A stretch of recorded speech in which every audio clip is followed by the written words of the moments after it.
Let's make lemonade. Okay. Let's go to work. That's the signal. Go. Six. It's beautiful.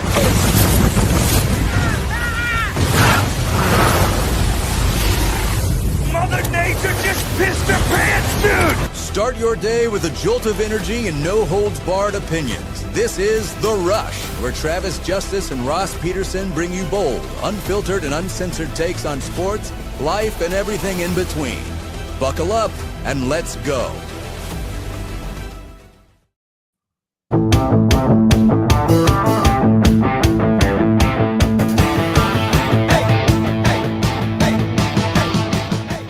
Let's get this party started. Welcome to the Rush Radio Show, powered by Willis Automotive. Hello, everybody listening on the audio stream at therushradio.com or on the Rush Radio app. If you don't have the app and you have an Android phone, just go to the Play Store and search The Rush with Travis and Ross. You'll find the app right there. Download it. Get it on your phone. You can listen to the show live at all times and also find the podcast version of the show and all our social media channels. You can connect with us right there on the app as well. If you're watching on YouTube this morning, hello, good to have you along. Make sure to do us a favor if you're brand new to the show, and that's subscribe to this channel. If you watch every day and you haven't subscribed to this channel, shame on you. Shame on you. Give this video a like and start leaving the comments in the comment section. You can also follow us on X at Rush Mornings, our Facebook page, The Rush with Travis and Ross, and, of course, Instagram, The Rush Radio Show. Hello, Ross Peterson. What's going on? Nothing. We're twinsies today. What's that? I said we're twinsies today with our shirt. Works out. You're teal. I'm Carolina blue. You're teal. I'm Carolina blue. But we're very close. Are there any teams that have this as a color? It's not an intimidating color, I'll tell you. Yes, Coastal Carolina. Yeah, so that's it, Coastal Carolina. Yeah. The Chanticleers of Coastal Carolina. Yeah, it doesn't strike fear into the opponent. No, and their entire football field is that color. It's quite ugly, actually. That's, yeah. Thank you. You know, I never got, when Coastal Carolina does the entire field teal, when Boise does their entire field blue, I think Eastern Washington has a really weird field. I don't get that. I'm a traditionalist, so when I see a football field, I don't mind a colored logo at the 50-yard line. I don't mind colored end zones, but I want between the goal lines to be green with white, yard markers. I'm a traditionalist that way. I want a team to get really brave. You know how every 5 yards they've got the line goes all the way across the field? I want same team to do it for all 99 markers. That would be confusing. That would be like all of a sudden that would be like Notre Dame or Harvard. We have college ruled paper as our field. That's what it is. This is what it was. Yeah, it would be college ruled. Sponsored by Dunder Mifflin. And when it comes to the football field, I'm also a traditionalist when it comes to the basketball courts. I know they're all into this, especially the WNBA right now. It just looks, there are all these just marketed courts that are really weird. I like a good old-fashioned wood court. You go to Ames, you got a nice wood court. You go to Drake, you go to Iowa City, the basketball court is just wood. I like wood. Did you watch that video I posted a couple weeks ago about the new court? That the court is an LED screen, Travis. Oh, I didn't watch it, but you told me about it, dude. And the guy says in it, he goes, most of the guys that come to the court, they just want to play on the wood. They just want it to look like a wood court. So most of the time we have it as wood, but you can make it look like anything. I wonder how that will be like on the knees and injury-wise, because remember when we were growing up, to try to save money, high schools would go to the tartan floor. Remember the thick rubber tartan floor to where it was like, oh, we never have to refinish the gym. So we'll save ourselves every 3 years from stripping this down and putting a new varnish on it and a new sealer. So they would get this rubber floor. Then they realized tartan floors were absolutely brutal for the knees. I mean, they caused more freaking ACL injuries than anything. And everybody's like, well, maybe this wasn't a good idea. Before somebody sues us, let's go ahead and get rid of these floors and reinstall a wood floor. I think we're going to have the same epiphany about these turf fields. Well, the turf we see right now is better than the old-fashioned AstroTurf. That was super thin, and you laid it on top of asphalt. At least this has kind of a rock base. It's softer. It emulates grass a lot better. But I love Iowa City for having grass. I love Iowa State for having grass. It's just a better surface to play on. And grass has evolved so much to where you can heat these fields, you can drain them a lot better, you can keep them green year round. Just look at both Iowa City and Ames. I mean, they're awesome. Well, I guess Iowa City has turf, doesn't it? What am I thinking? Iowa City has turf. It doesn't have grass. I'm amazed any place has. That's what am I thinking? Anymore. Duh, it has grass. I'm an idiot. Like this weekend, it's turf. Okay. It's turf. I forgot. I had a brain fart there for a second. Ames has grass. Iowa City has turf. Sorry. The new turf thing. Yeah. The new turf thing. Yeah. The new turf. With little rubber pebbles that fly the field turf. Yeah. Like this weekend when I'm out at the baseball fields where they don't have to go out and chalk the field. They don't have to drag it. A game gets over and it's like, all right, let's go. Who's now, next? Do you like a baseball field that's all turf? Because we have a couple here in town. Like Creighton Prep has an all turf field, except for the mound and behind the plate. Now Westside High School, their mound, everything is turf. Yeah, that's the ones that these are just all turf. This is just I'm telling you, dude, it's 40 acres of turf. That's about $1.5 million.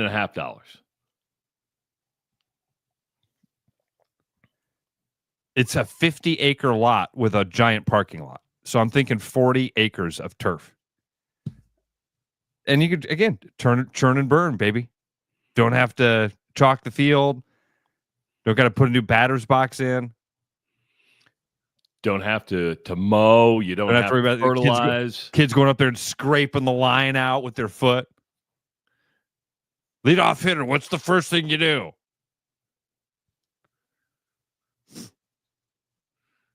Gotta get rid of the batter's box line so I can get my foot closer to the plate. Yeah. Like it's really going to help you. You were in Waterloo last night, huh? Yeah, yesterday afternoon for a doubleheader. A double dip in Waterloo. Double dip at Waterloo East, baby. Nothing says celebrating life like spending time in Waterloo Got to listen to some good podcasts. Let me tell you that. Got some great windshield time. Yeah. It was Eli's first high school baseball games. Okay. So I was, you weren't going to miss it. No. And it was great. It was, you get up there and it's, the 10 parents, 8 parents that you see, you've been hanging out with for a long time. It was fun. Good. Okay. So I got a question when it comes to the high school road trip like that. Does Eli get a ride home with you or does he take the bus? Bus. Yeah. Okay. Yeah, I didn't know if he had bussed over and then, hey, Dad, I'm going to ride with you on the way home. I don't think they can do that. I'm not sure how that works, but he doesn't mind riding the bus, and rightfully so. You want to be with your teammates. You want to do all that. So did you beat the bus home or did you? Oh yeah, come on. Ross like hell yeah. I got on Highway 30 and I just went straight across. Oh dude, there was 2 outs in the last inning. I was walking to the car, and there it is. Okay, they win both of them. They did. Yep. 2-0 start for the. Wow. But dude, so they don't do it like we used to do it. There's not a freshman, a sophomore, a JV, and a varsity. There's a varsity, a JV1, and a JV2. Okay. So essentially the JV2 is like the freshman team, I guess. Maybe it just sounds better. Hey, I'm on JV2. I don't know. I don't know why. I don't know if it's a participation thing. I think it's just the metro schools that are doing that because other schools still have freshman teams and some schools still let 8th graders play freshman baseball.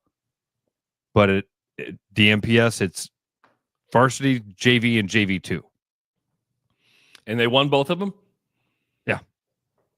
Attaboy. Eli go for like 5 for 5? No, in fact, hit the ball well, but lined out, flew out, grounded out. I mean, hit the ball well. Played really good defense. What position is he playing? Plays first. Yeah. What does he have a first baseman's glove? Yeah. Okay. Is that his glove, or does he have to borrow like the school's first baseman's glove? No, he's got his own. Oh, so you made the purchase of the first baseman's glove? Well, he's been a first baseman. Dude, he's been the tallest kid on his team since he was 6. I always loved wearing a first baseman's glove, and I played sparingly. See, for me, it was the catcher's mitt. Catcher's mitt always felt right to me. The pud is always the best, and it's not a catcher's mitt; it's a pud. You call it a pud, man. That's what it is. It's a pud. You're right, but I always mess around, and I would just play like every position with the first baseman's glove. Now I'm going to keep this on. This is pretty cool. I like this. So yeah, you're right. He's the tall kid, so he's got that long stretch. Long stretch. Well, good. High school baseball, you're going to be busy all summer long. Hey, we want to send a congratulations out to Ethan Dix. Ethan Dix is our winner of the Shane Gillis Suite tickets. He's going to go watch Shane Gillis Saturday night at Wells Fargo Arena. We want to thank everybody who registered to win tickets. And you're probably wondering, well, how the hell did you give them away? So this was our good friends at Choice Creative. And what they did is they took all the entries and they put it into like a lottery system, right? So they did like they took all the names and they put them in like this automatic generator. You know how it can, how the balls pop out for the lottery. Well, this kind of scrambles the names and does an automatic pick. And Ethan was the one that the automatic picker did. Ross and I had nothing to do with it. And would you know Ethan? Ethan's been a listener for a long time. Shows up at a lot of events.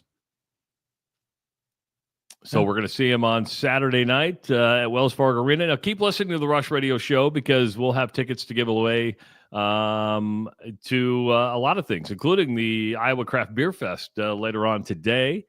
And we'll be giving away tickets to those all the way through next Friday. So be ready for that. Ross, some news dropped yesterday. And the Wells Fargo Arena, which will be Casey's Arena in December, will host the Iowa Hawkeye basketball team. The Iowa Hawkeyes are going to play in Des Moines on December 20th against Bucknell. I see that move the needle for you. Because it sure as hell didn't move the needle for me. Credit. Listen, it's a crap game. Let's be honest. It is a crap game. Yeah. What'd you expect? When you play these neutral, I expect a game that entices people to want to buy tickets. And I expect a game that when you play a neutral court game that's in your own state, to play a team that drives fan interest, that's going to be competitive, that's going to be one that you go, oh my God. Now I'm not asking them to play Kansas. I'm not asking them to play, Creighton. I get that that's probably going to be a home and home, or maybe that is one that you would want to play. But Bucknell, come on. I credit Chris Conley and Adam Flack down at the Wells Fargo Arena for going after a game like this. Yes. But the truth is, this just does not move the needle for fans. If you go, hey, I can go watch a good non-con game in Iowa City, I'm going to buy tickets to that.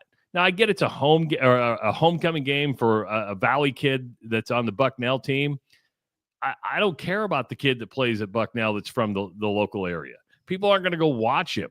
I want to watch a good competitive game to where I'm going to spend my entertainment dollar right around Christmas to go watch a really good matchup. This is a bad matchup from a fan standpoint. All right. I'm with you. I love the idea that this game is happening. I think the timing of it's great, right before Christmas. You're getting the Hawkeyes to play in Des Moines. That's awesome. That's a really cool thing. We should celebrate that. I think you changed my mind right away, because when at first I'm like, I don't care about the opponent. You don't? how much I didn't at first. I think you swayed me on this, Trav. Like, I'm still excited about it. This is something I'll be pumped about. I'll be planning on taking Eli down there to watch the Hawkeyes. That's great. Would it have been different if it was an opponent that I don't want to say mattered, but it was an opponent that mattered? I mean, Bucknell's great university. The game's not a great game. The game is just not a great game. I mean, to me, if you would have played like a South Dakota State, that would have been a better matchup than Bucknell. If you would have played a St. Louis out of the A10, that would have been a better matchup than Bucknell. If you would have played, just throw some other mid-major teams out there and you go, hell, play Drake at Wells Fargo Arena. Play Drake. Yeah. Period. Play Drake. Dude. So let's just break it down for a minute because I saw somebody put in our chat, "Oh, this is just a money grab. This is they're going for the money." If it was a money grab, you could bring in a bigger opponent and get more money. You could do the Big Four Classic and you'd make more money. I don't think this game sells out. I could be wrong. I hope I'm wrong, but I don't think this game sells out just because it's Bucknell. Adam Flack and Chris Conley are going to have to work their ass off to sell tickets to this thing. They are. They're going to have to work their ass off. That's a good point. That's fair. And yeah, Travis, I think you kind of swayed me on this because at first I was like, all right, yeah. First of all, for the first time, you said Casey's Arena, and I kind of got excited about that. I don't know why. I was like, July 1st, get ready for it. July 1st, get ready for it. Also, think about this. You're 1 year removed, and again, loyalty is nothing here. But if you're Brian Harden at this point, you're like, come on. You're bringing back Ben McCollum to Des Moines. You're bringing back Bennett Sturz to Des Moines. You're bringing back other players that played Drake. See, I didn't think about that part of it either. You know, at least give me a year, give me 2 years to recover from this. But you're bringing them back, and you're competing for dollars there. But I don't know. I just look at the Bucknell game and go, you know, the first time you and I actually hung out in public together was the Creighton Iowa game at Wells Fargo Arena. Fun night. The Creighton was good. Creighton was really good. Doug McDermott was on that team. I was going to say Creighton was as good as they are right now. Yeah. And the fan interest in that was tremendous. Yeah. Not only from Iowa fans, but from Creighton fans. You had a number of people drive over from Omaha just to watch that game. And that's the type of non-conference game when you play on a neutral court. You know, Gonzaga plays a lot of games away from its home arena, and they'll go play other places in the state of Washington and stuff like that. But they're bigger opponents. They're like, okay, Gonzaga kind of built its resume of playing a lot of good non-conference teams on neutral courts. And if you're going to play a neutral court game, you want to pick a game you can win. I understand that. You don't want to run the risk, but there's higher level of basketball than Bucknell that you can play. And it's just when I saw it come out, and I kind of had a feeling it was going to come out, I'd heard about this, but then you're like, really? Bucknell? Am I being too hard on this? No, I don't. You're not being too hard on it from our perspective as fans that want to see really good basketball. Tony wrote in there, said McCollum has been on a couple podcasts and talked about this scheduling that there's a calculated strategy behind the scheduling, aware of balancing his team's needs and the makeup with the effects on the development. So is this a thing where they're playing Bucknell because that's who they can beat? Probably. And you're able to use that, hey, Bucknell has a local kid playing, so therefore it's a good homecoming game for that kid. He gets to come here and play in front of the home crowd. Again, nobody cares about. Don't say. I mean, not Okay. nobody. A handful, a dozen. You know what I dozens, mean. Dozens of people in the grand scheme of trying to sell out 12,000 seats. Nobody. Yes. Nobody. Not enough people. And in fact, some of those people are going to want free tickets. Yeah, those 12 people will get free tickets. And they'll be right behind the Bucknell bench. You know, Ross puts into the chat, Northwest Missouri State would have been a better draw for a crowd. For a crowd to bring people in. Again, I think you got to start with, what's the point of the game?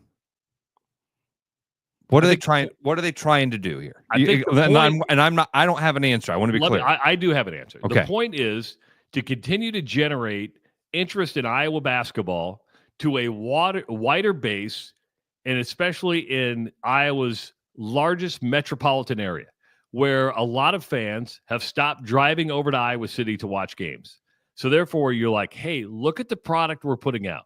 This is something you can drive an hour and a half, hour 45 minutes to, and watch a Big Ten matchup. But if you want to attract new fans, bring back old fans, Bucknell is not a game. I would rather watch Iowa lose a very close game to a really good team. I think most people would. Yes, than to blow out a team like Bucknell. Most people would. Not the people that are picking this opponent. To the people that are picking this opponent, that doesn't matter. I think, and I just kind of wrote some of that stuff down because I think you're right. Why have the game? Well, we need to build interest back in Des Moines. We've seen this have an impact when we play over in Sioux City. We should have a game in Des Moines. It's the city. It's the state's capital. We've lost some interest there. Build that base back up there. I mean, remember last year, and I was done it a couple times. They went up to the Pentagon in Sioux Falls, and they played Utah last year.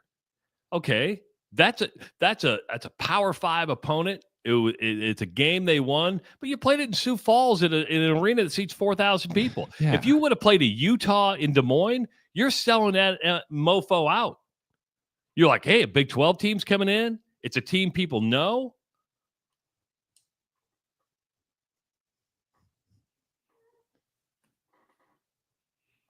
The win is more important.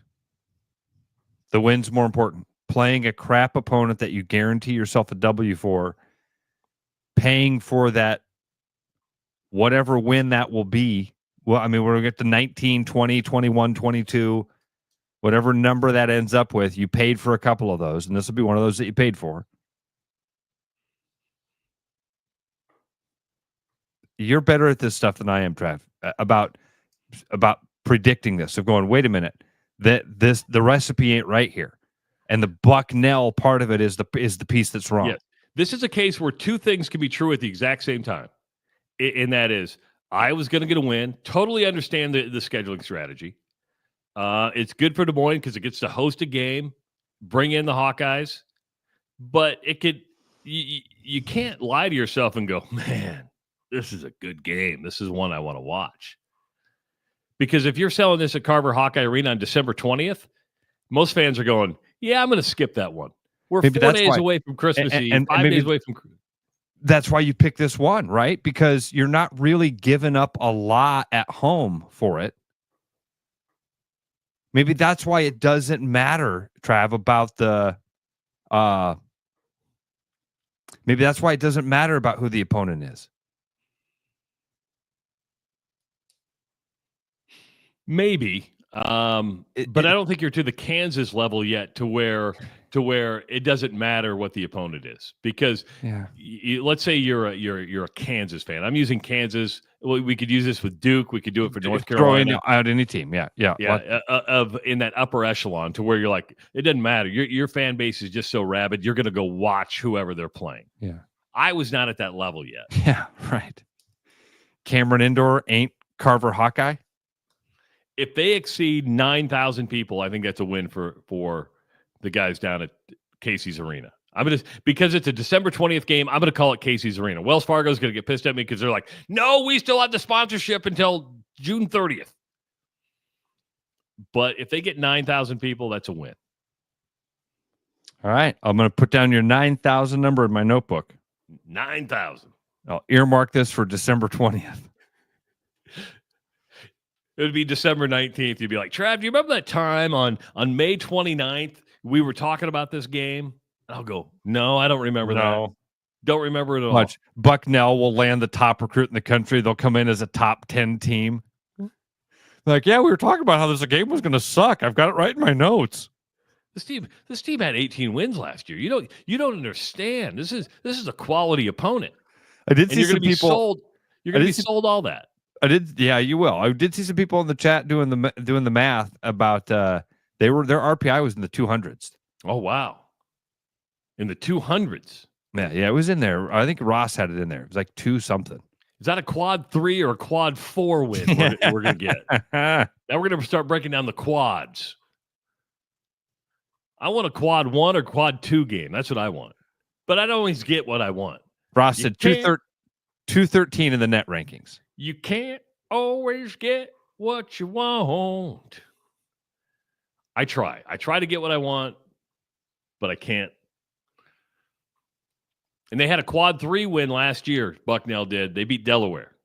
Thanks for Ross for doing the show research for us. Dude, like, Trav, to this point of playing a crappy opponent, isn't this why you don't play Drake? Isn't this why you took you and I off? Like, we aren't going to put ourselves in a position of losing to a team like this. Well, what if Bucknell comes in? You can't hit buckets. Now you brought in a crappy opponent and paid them and didn't get what you needed out of it.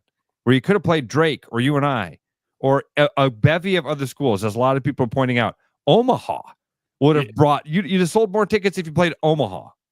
And Omaha, they won the Summit League last year, right? And qualified for the NCAA tournament. So then you have a tournament team from a year ago, but you also had Omaha in its preseason. Well, they go play anybody because they want the money. And they'll go into the Summit League season with a losing record because they go on the road. They play teams. They played Iowa State last year, and they take games like this. And you're right. More people would have made that hour and a half, 2-hour drive from Omaha and sold more tickets. And then you would have sold probably more in the western half of the state. Yeah. And it just makes sense. Drawn in more. Again, Bill asks, I've seen this, a few people say this, adding a women's game, make it a double header, sell more tickets. I think more people would be interested in the women's team than Bucknell. Hell, move the Iowa Drake women's game to play the matinee or play the late game. Again, they don't ask us for our opinion, because if they would have gave us our opinion, we would have said, "Don't play this game. Don't play this game. Do a different team." Can we pivot to something else here quickly? Sure. I love the thing of not wanting your opinion. All right, because we had Greg Edwards on with us last week, right? Yep. Greg Edwards has spent 20 years with the Des Moines Convention and Visitors Bureau, Catch Des Moines. He is the face of it. He's done so. We've talked about it. It was awesome. You said, Greg, did they let you, when you told them that you were quitting, did they let you pick your successor? Do you remember what he told us? He was out of it. He was told us that they not only told him thanks, but no thanks. They said, we don't want your opinion. So they paid a firm. They paid a different group to come in and give them their professional paid opinion. And then they took that person's advice. And guess who they landed on? Greg's assistant, the one that he would have said, hand the thing over to Trina Flack.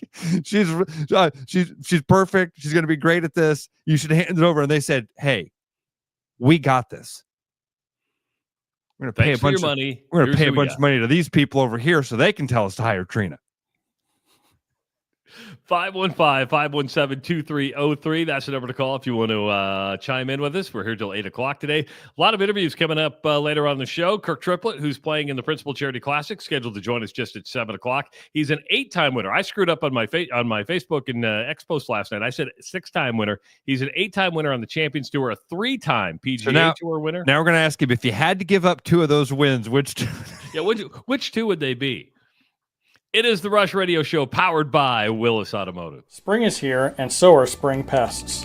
Whether it's birds in your dryer vent, raccoons in your chimney, squirrels in your soffit, ants in your kitchen, or bats in your attic, with over 20 years of experience, Bats and Bugs Pest Solutions can help. Call us today at 515-218-3400 to schedule your inspection and see how Bats and Bugs can help prevent your home from becoming their home. The Royal Mile, where everyone's a wee bit British. The Royal Mile is downtown Des Moines' living room with classic pub favourites. Pair them with a glass of whiskey or an expertly poured Guinness. It's bloody brilliant. The Royal Mile, a proper British pub. Fong's Pizza has moved to 317 East Court in the East Village and is ready for good weather with an expanded menu and a patio that is ready for pals, pints, and pizza. Fall in love all over again with the new Fong's in the East Village.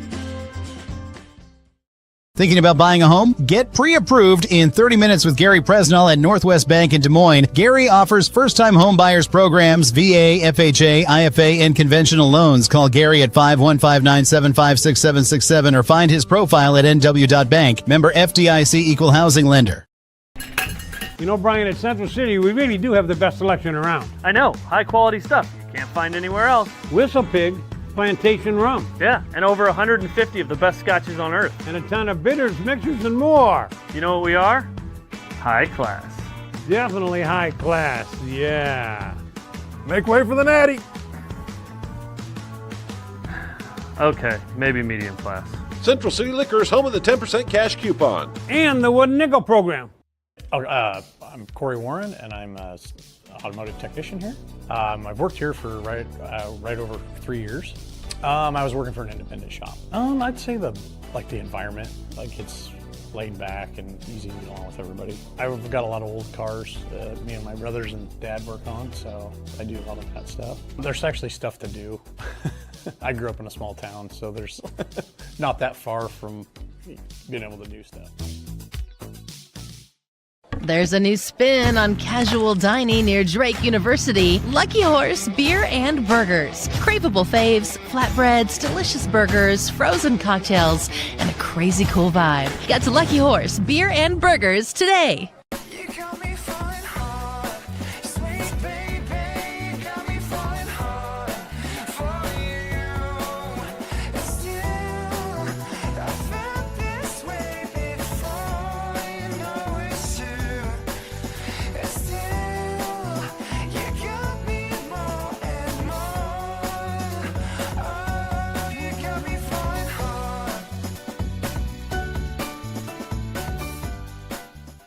The best bread is made from scratch, freshly baked with locally sourced ingredients and love. At Big Sky Bakery, we take great pride in our delicious products. We know you'll enjoy them almost as much as we enjoy baking them. Find us at the downtown Des Moines Farmers Market every Saturday. Back like a rash you thought was gone. Travis and Ross aren't contagious, but they are addictive. It's the Rush Radio Show, powered by Willis Automotive.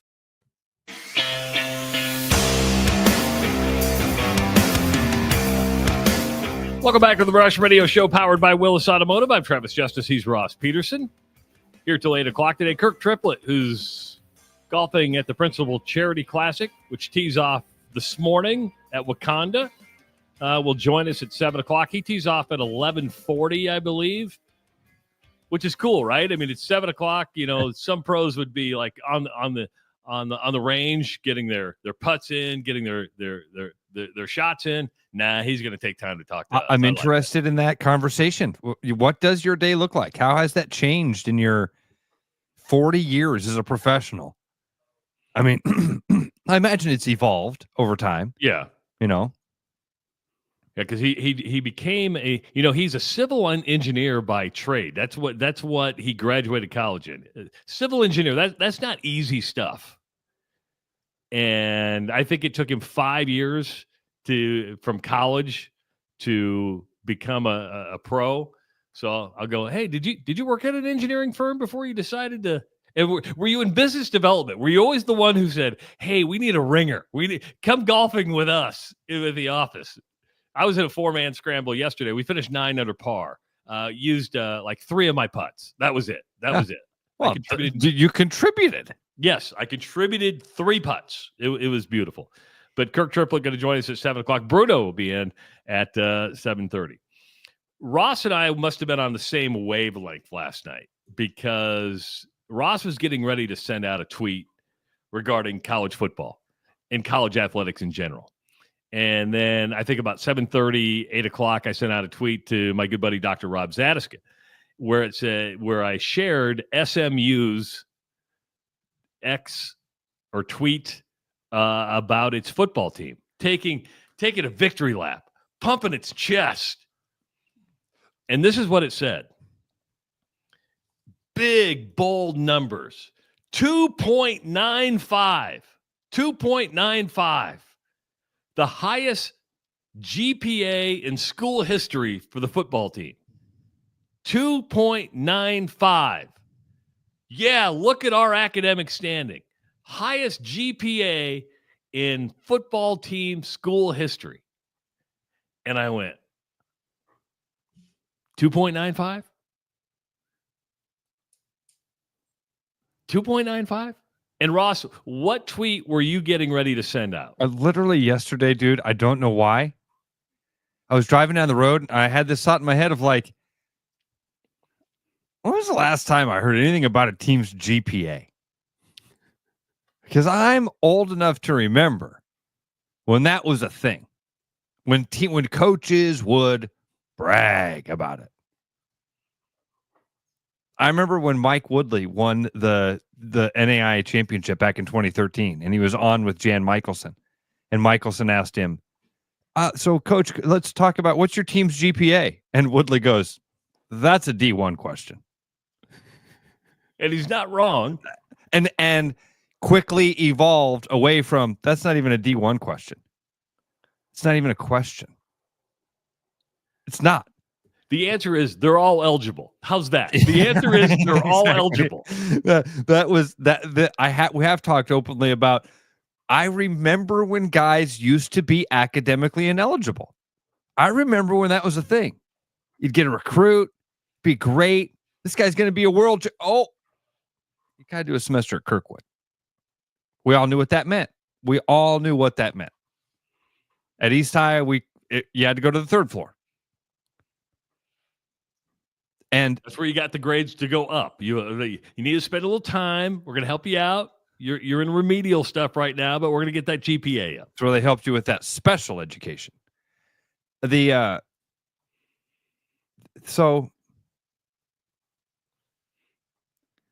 GPA thing has really fallen off.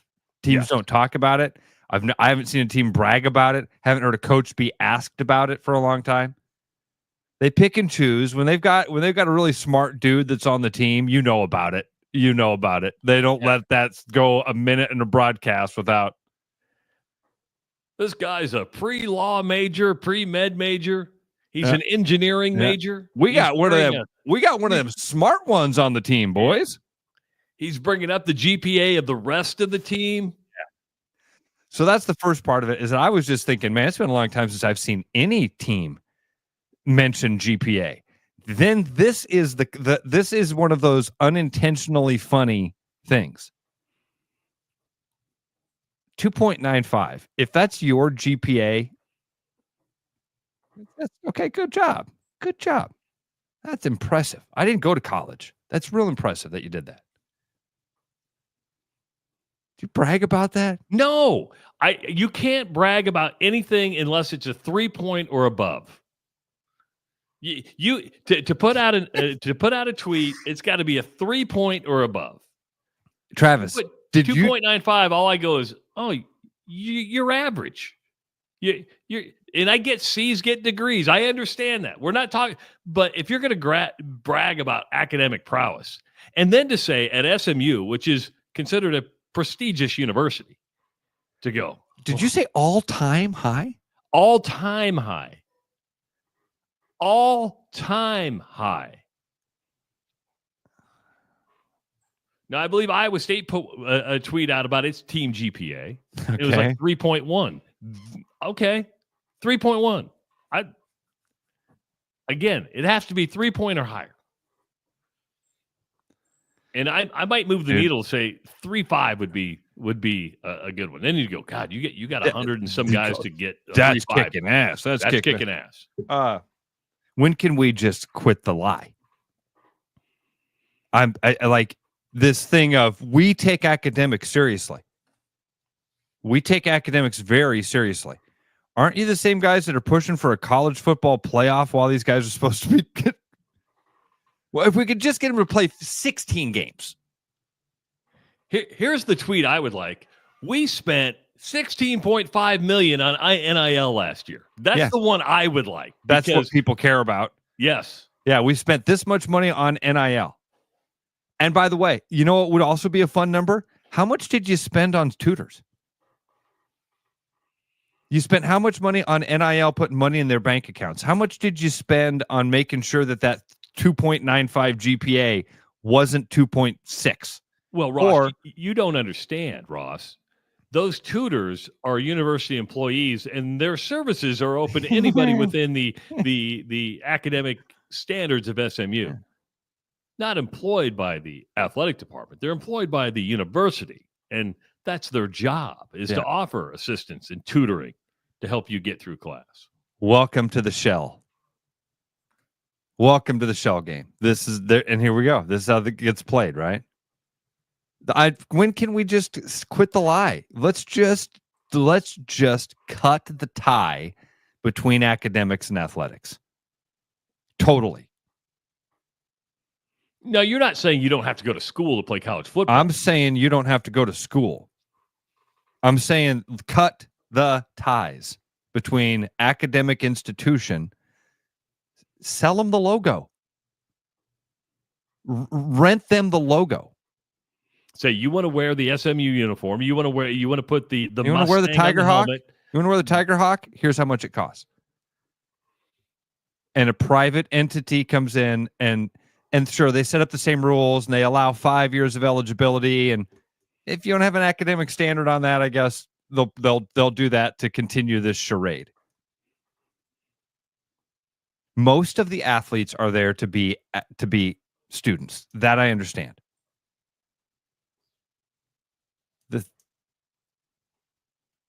What matters to them? Because again, you want to show me what matters? Show me the money. Show me the money. How many millions did you spend on tutors? How many millions did you spend on academic support for these guys on an individual basis? I think we'd be shocked at the number. High. Very high. Yes. Very, very high. Yeah. And you're right. The hard part about separating the academic portion of it, because you rightfully said that the majority of players are there to get a college education because what? 3, maybe 4 will go on to play professional football. If you do the math, even at Alabama football, even at Ohio State football, even at the institutions that turn out the most professional athletes, look at those rosters. Percentage-wise, most of the players don't play professionally. Because the percentage is just so small. Right. And I'm sorry, I'm not counting the indoor football league as professional football. If you're getting $220 a game, that's not professional football. That's for the love of the game. You just want to keep playing. You most likely have to have another job. You have to use your skill set. The 2.95. That's why you rightfully said that the majority of people there are there to get a college education. And that still should be an option. But there are some who you go, oh, this guy's going to be a pro. He didn't want to go to school. He didn't want to go to school. 2.95. Highest ever. Take a victory lap. Chariots of Fire playing in the background. A little too low for high fives here, boys. Man, you guys excelled in the classroom. So if it's 2.95, you had some bottom dwellers there. You had some guys because there's some 4 points. Yeah, who brought it up to a 2.95, right? I mean, it's like somebody brought that up. That's a good point. There's a group of dudes in that locker room that shut the door and they were like, 2.95. Our locker room is, and this is the smartest we've ever had in SMU. I got to transfer. I got to go to better school. Can you imagine coach going in to a home and talking to mom and dad? I just want you to know that we take academics seriously at SMU. In fact, it's so serious that our team has raised its GPA to a 2.95. 2.95. Right. We got some time here because there's some good stuff happening on the chat that I want to pick apart here. All right. See, Brian says, I agree. Why did we blow this thing up for just the few? I get that some things needed to be fixing, but it's like we went from one extreme to another. And then Ross adds a great question here. How do D3 and NAIA schools not lose their ass financially with all the sports they have and no TV deals? Guys, those two answers are tied together. Coaches' salaries. The money being spent. So for years, the NCAA ran in this nonprofit model. The money that came in had to go out instantly. You had to build locker rooms. You had to have these huge salaries for not just your head coach. That's not enough. You want to win? You got to have $1 million assistant coaches, not one, multiple. You got to have multiple $1 million assistant coaches. Iowa at one point was paying a dude $1 million to run a locker room or to run a weight room that they ended up having to fire because some of the players thought he was racist. Why did we have to change? So the first question was, why did we go from one extreme to the other? Because the people who held all the cards refused to give up some of the money. And so that's why this feels like we've gone from one extreme, which was don't pay anybody anything, wink, wink, to we're all going broke. We're all going broke.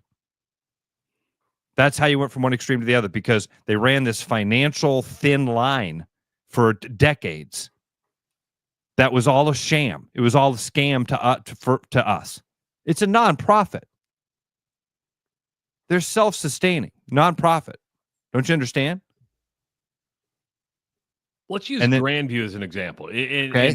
You're right, and coaches' salaries are part of it. But at Grandview, when I went to Grandview University, it was Grandview College at the time. I think there was like 5 sports at the time. There was basketball, there was baseball, there was softball, there was tennis, I think golf.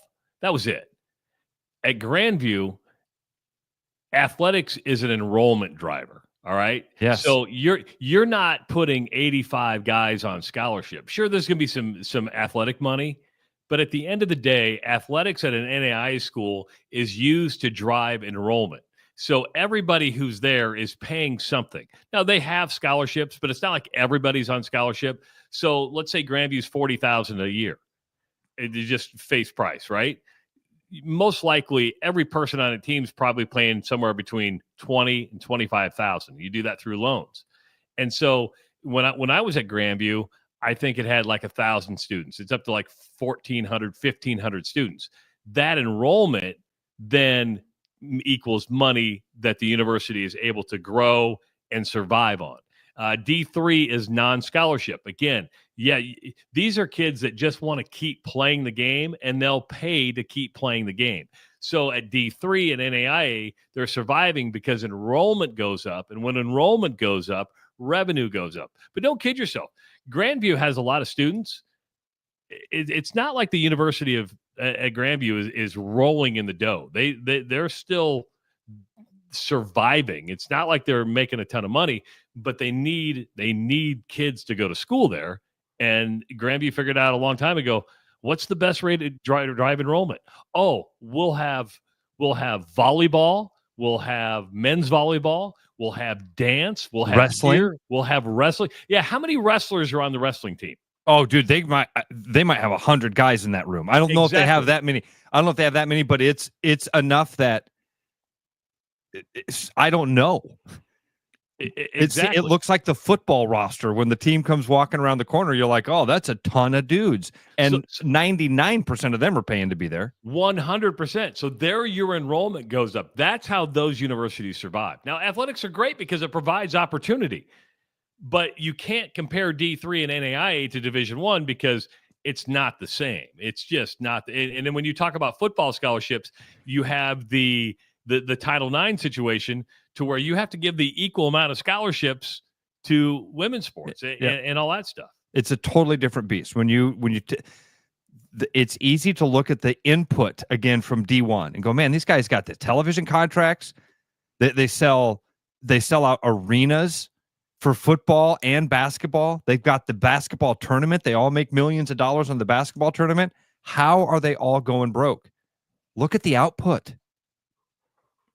Look at the facilities that they've built and are paying for still. And how many again, I go to the coaches' contracts because that's the low-hanging fruit. How many teams are paying multiple football coaches multiple millions of dollars? A lot. The irony of Kirby Smart standing up and saying, guys, system's broke. The system is broke. He makes $13 million a year to coach football. Now, to be fair with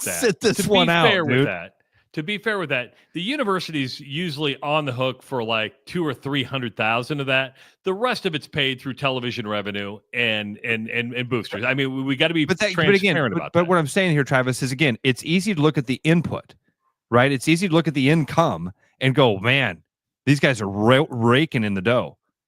And then you see Jamie Pollard's face when he's like, we're broke. We're broke. We're going to be North Dakota. How? The how is you have to fund a minimum of 11 sports in NCAA. And look at like a Stanford or that has like 40 sports. And you're like, how do you fund all these things? Because of Title IX and stuff. The NCAA says, I mean, if you went to most athletic directors, they say, hey, if you could keep what sports would you keep? It'd be different at every university. LSU would probably be men's and women's basketball, football, and baseball. You know, I'm just using that as an example. You go to Iowa. If I went to Jamie Pollard and said, what do you want to keep? Football, men's and women's basketball? That's about it. I think we could survive off that. They wouldn't have a money problem if they only had that. Because you're paying for travel, you're paying for recruiting, you're paying for you got scholarships. It's the minimum amount of sports that you have to have. A lot of output. A lot of output. And at these NAIA schools, all the sports are pretty much input. Yeah. I mean, you're playing on essentially high school fields or the equivalent of a high school. You're not putting in a ton of money into facilities. You're not paying flying. Your coaches. Right. You're not flying. Hell, you're lucky to get on a bus. It's like, here's 4 school vans that you're pulling up in. I've seen it. Yes. Boy, that's an Econovan 350 that seats 15. Yeah, we got 4 of them because we can get the entire softball team in there with enough room for the gear in the back. And once a year, we get to rent a bus from Aero Bus Lines. Yeah. Once a year. We got to deal. We got to deal with Windstar. It's got to drive over from Carroll. Are you kidding me? So guy that owns the company is a grad. We got a deal. Unbelievable. He's a donor. He's doing it for cost. We're only paying for the driver. That's what we're doing. Paying for the driver. And not all sports are created equal. You'll learn that fast too. Yes, very much so. Very much so. Oh, man, it's good conversation. But, yes, congratulations to SMU and a 2.95 GPA. If you don't wave your own flag, nobody will, Travis. That's right. We got to brag somewhere. Ross, real quickly, I know we got Kirk Triplett coming up at 7 o'clock, and he's watching the show right now. But we'll bring him up at 7 o'clock.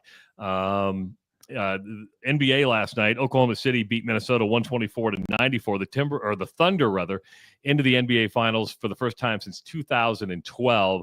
They made a pretty easy time with Minnesota. Minnesota not very competitive during this series. Dude, Oklahoma City's really good. They are just a solid team.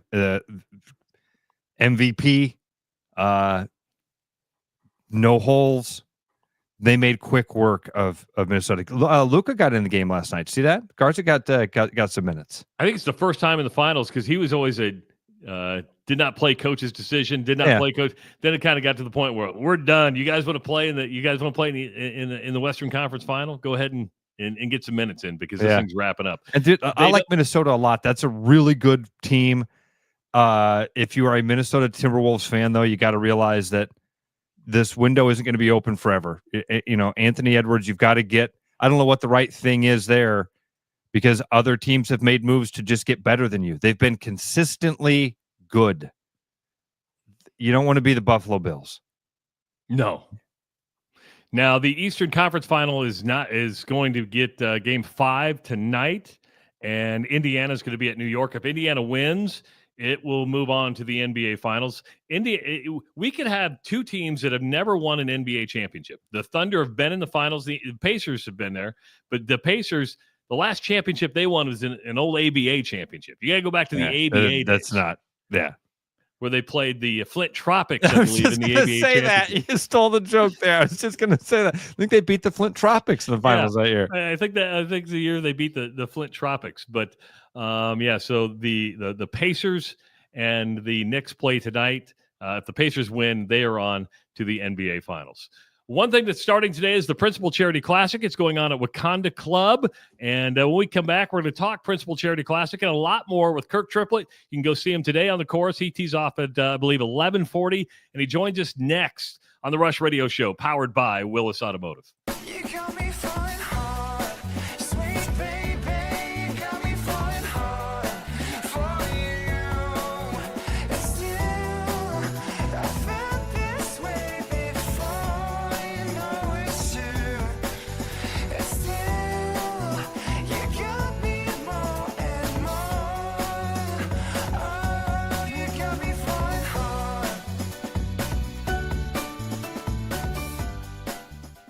Spring is here, and so are spring pests.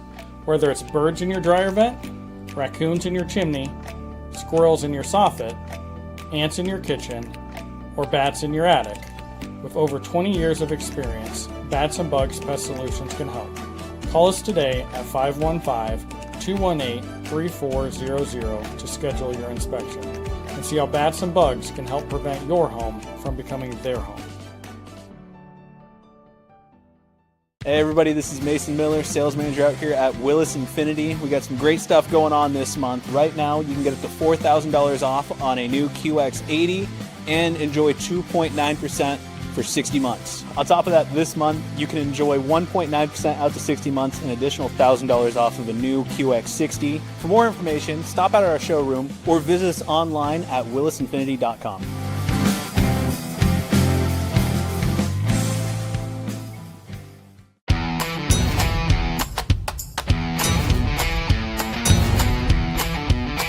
Largest selection of German beer in the world?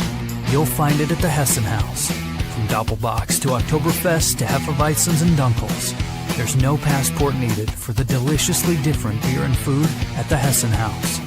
So grab your friends and make it a fun night out. The Hessen House, 4th and Court, Des Moines. You know, Brian, at Central City, we really do have the best selection around. I know, high quality stuff you can't find anywhere else. Whistle Pig Plantation Rum. Yeah, and over 150 of the best scotches on earth. And a ton of bitters, mixers, and more. You know what we are? High class. Definitely high class, yeah. Make way for the natty. Okay, maybe medium class. Central City Liquors, home of the 10% cash coupon. And the Wooden Nickel program. Back like a rash you thought was gone. Travis and Ross aren't contagious, but they are addictive. It's the Rush Radio Show, powered by Willis Automotive.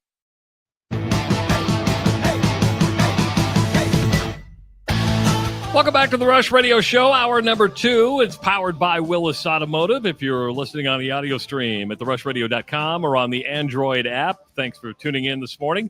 If you're watching on YouTube, give this channel a subscription, give the video a like, start leaving your comments in the comment section, and you can follow us on X, Facebook, and Instagram. Ross Peterson, the Principal Charity Classic, gets started today at Wakanda. You ready for some golf? Well, doesn't the Principal Charity Classic get started? It's tomorrow, right? Oh, it's tomorrow because they had the Pro-Am yesterday. I think there's another Pro-Am. I keep forgetting the Champions Tour is a 3-day tour and not a 4-day tour. But they're here. They're swinging. I mean, Kirk Triplett's going to be on the course today. And Kirk Triplett joins us now on the Rush Radio Show. Good morning, sir. How you doing? Good, thanks. Thanks for having me on. I screwed up yesterday when I was promoting you being on. I called you a 6-time Champions Tour winner. You are an 8-time Champions Tour. I did not mean to disrespect you at all and take away 2 wins. Well, for a guy that maybe had won a lot more tournaments than I have, that might not be that important, but it was important to me. So thanks for the clarification. You golfed the Pro-Am yesterday. Be honest. Do you like golfing Pro-Ams? I mean, do you like being out there with hacks? Well, I played with Larry the Cable Guy yesterday. So, that was an entertaining experience. Interesting he's a pretty good golfer too. So, and definitely really into it. But I think, the Pro-Ams are the lifeblood of the Champions Tour. And once you've gotten to this point, you know how to play in a Pro-Am, and it's like anything else, right? If you take the approach of you want to talk to the people and learn some things and meet them and spend time with them, you're going to have a great day.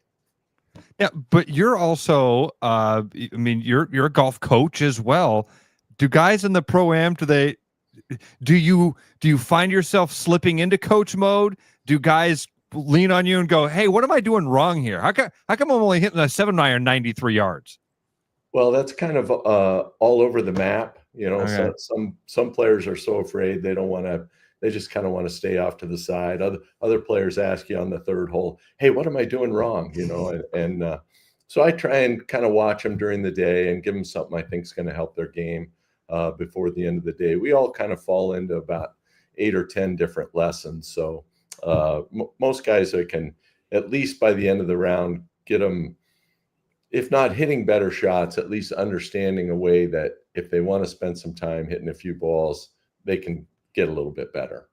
Okay. All right. I'm 54 years old. I'm soon to be 55. Last year, I went to a full set of hybrid irons. Does that just scream old guy when you go to like a full set of hybrid irons?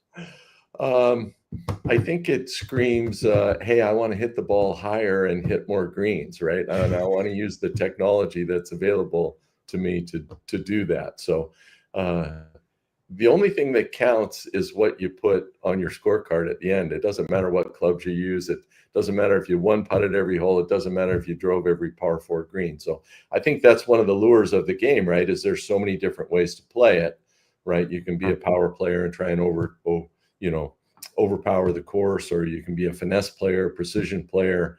The professional game for so long had so many different ways of playing it and different types of champions. The physicality of the game now, I watch guys, Rory McIlroy and some of these guys, and there may only be one way to play it going forward, the Bryson way. So we'll see if these guys hit the ball so far that nobody else can compete. Maybe the game will lose a little bit of its lure, but we'll see.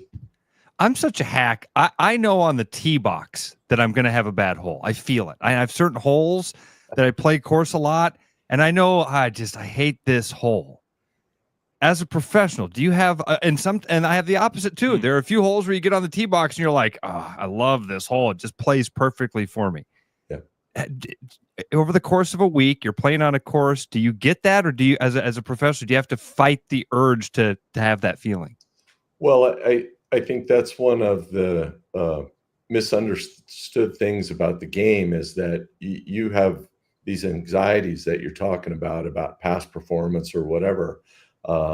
And you think, watching the pros, that the pros don't have those feelings at all. We have all those same feelings, right? We've just kind of learned how to what to do about them in certain situations, right? And the better we manage that, the better we play, right? Because our games are, we have more access to them. We're more consistent. The thing that gets in the way for us week in and week out is the kind of things that you're talking about. How do we handle, the mental aspect of it? How do we deal with, hey, last year on this hole, I made a double from this same area, or, hey, I missed this 12-footer for birdie, or man, that lake gets me every single time, right? All of those things have absolutely no bearing, right, on what you're going to do going forward. It's sort of like flipping a coin, right? If you flip that coin 10 times in a row and it comes up heads, there's something in your mind telling you that it's going to come up heads again, when in reality, it's 50% heads or tails.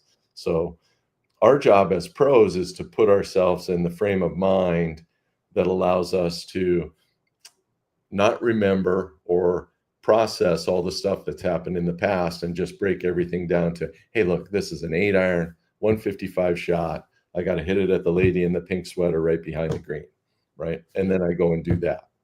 It's so you have say while we're talking on the computer, but it's a lot harder to do in the heat of the moment. Yeah. So you have 3 PGA Tour wins. You finished, I believe, highest 6 in the Masters. You got 8 Champions Tour wins. What's the craziest thing you've ever seen on a golf course? And I'm sure you've seen a lot of stuff, but what's the craziest freaking thing you've ever seen on a golf course? I think it was just when Tiger Woods showed up.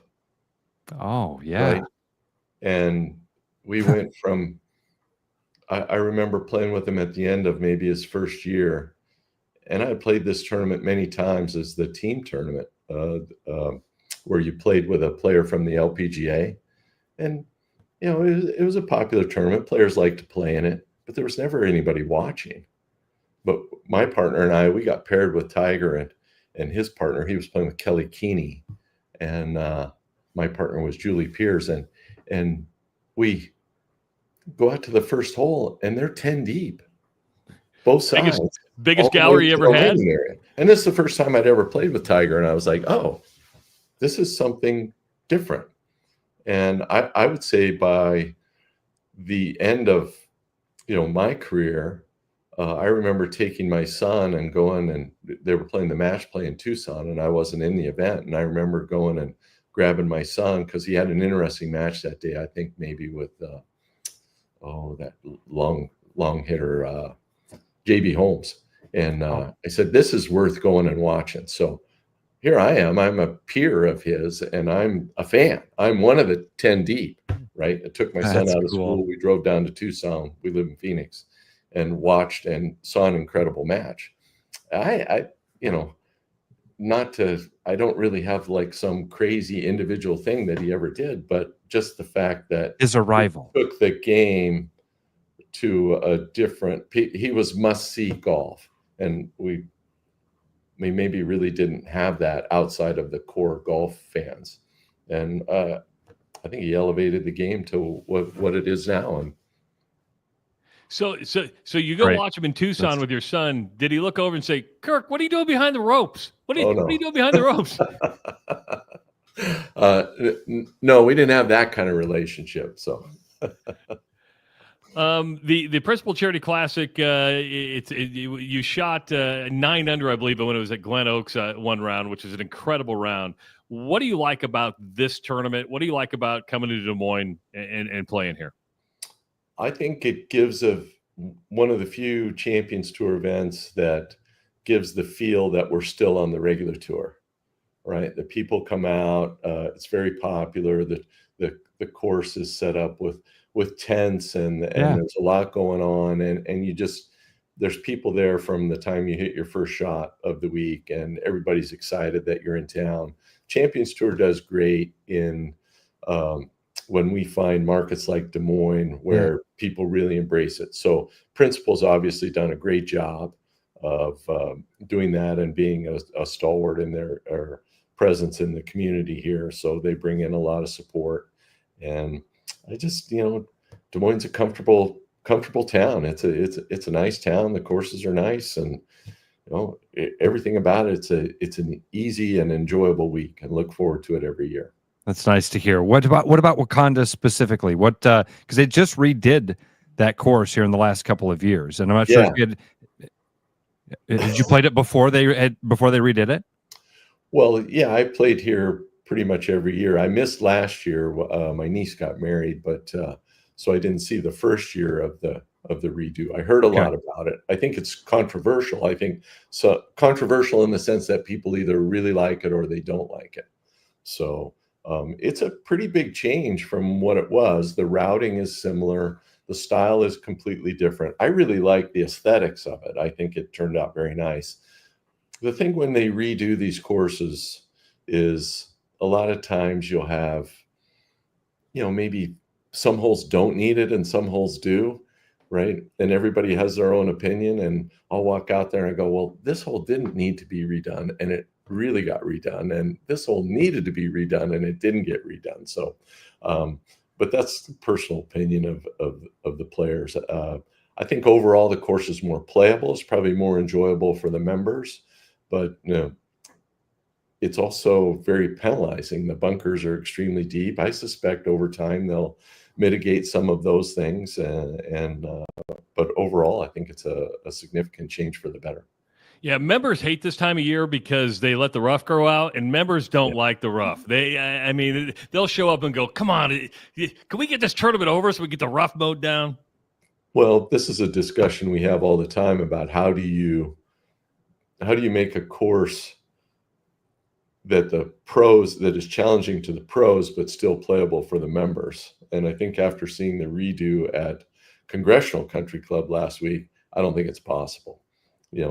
Just the way the PGA Tour players play, like they've redone Congressional to try and give guys like Rory and Scheffler and Bryson something that's challenging to them. Well, guess what? For the 10 or 12 handicap, it's challenging's not the right word. So you became a pro, I believe, in 1985. You're a civil engineer by trade. Were you just sitting in the office one day going, I'm done designing bridges and I want to go play golf? Or were you in business development and you were the ringer where they said, Kirk, come on, you're going to go golf with us in the scramble today?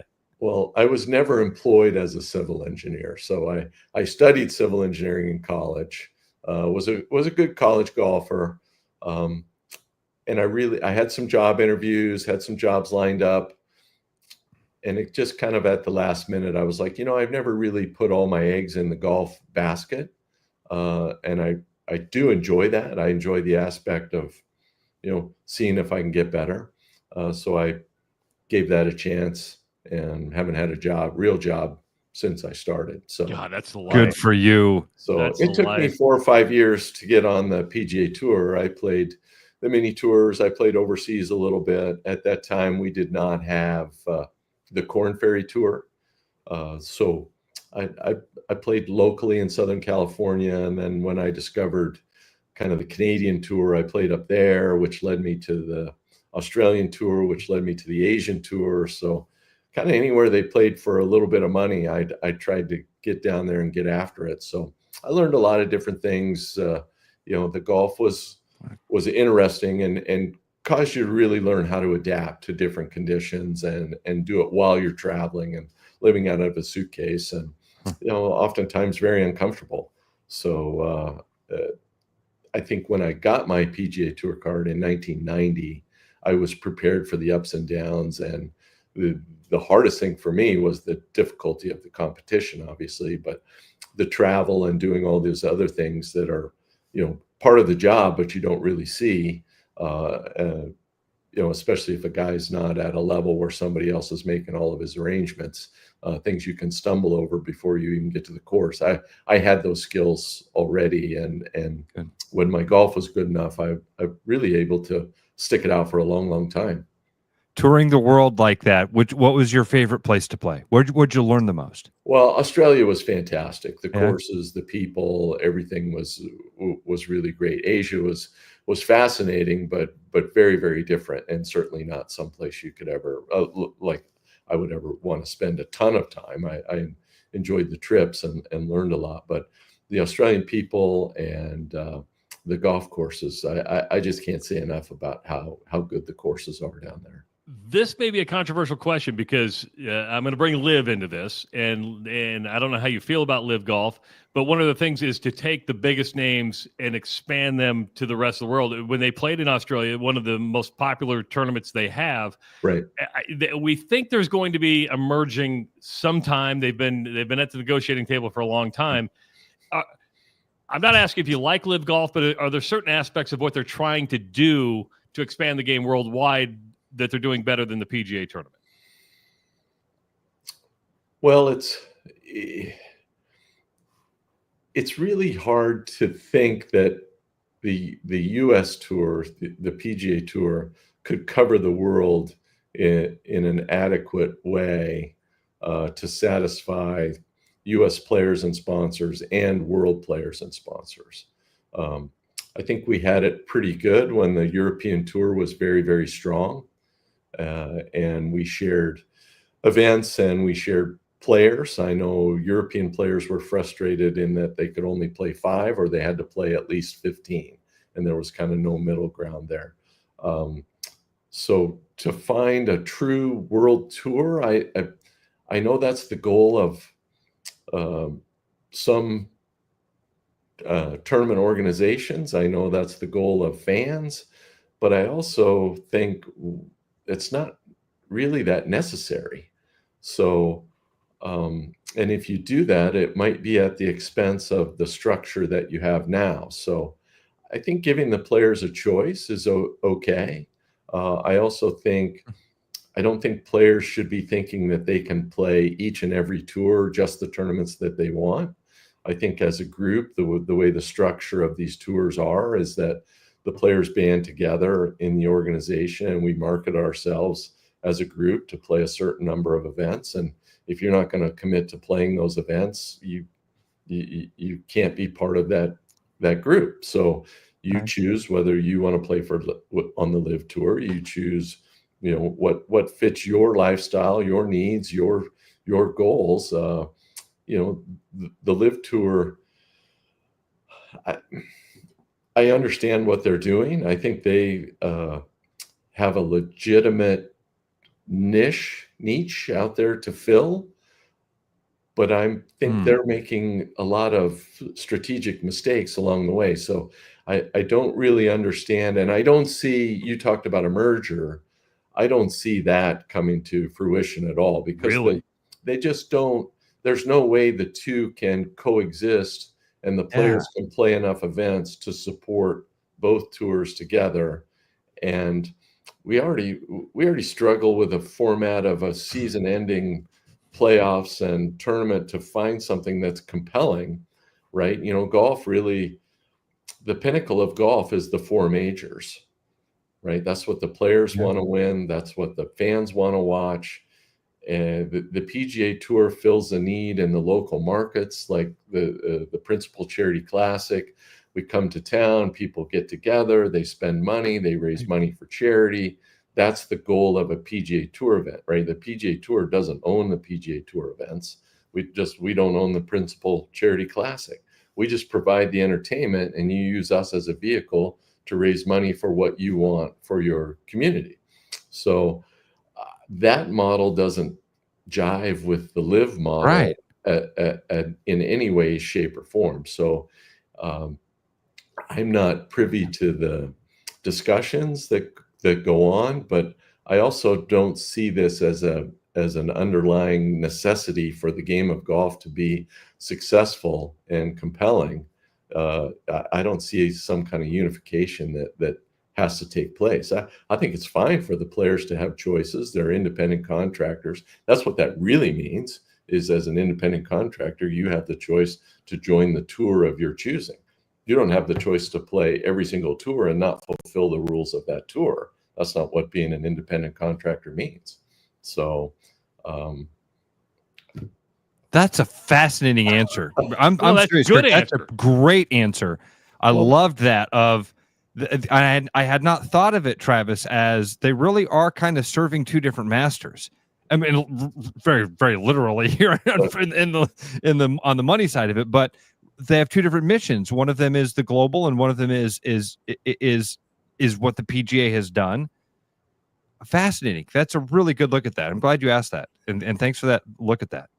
So, Kirk, I got to ask you that I played a charity tournament yesterday, 4-man scramble. Go to the par 3. You got win a car if you hit a hole in one. Now, if Wikipedia is right, you are part owner in a hole in one insurance company. Is that true? Yes, that's true, but not anymore. Oh, okay.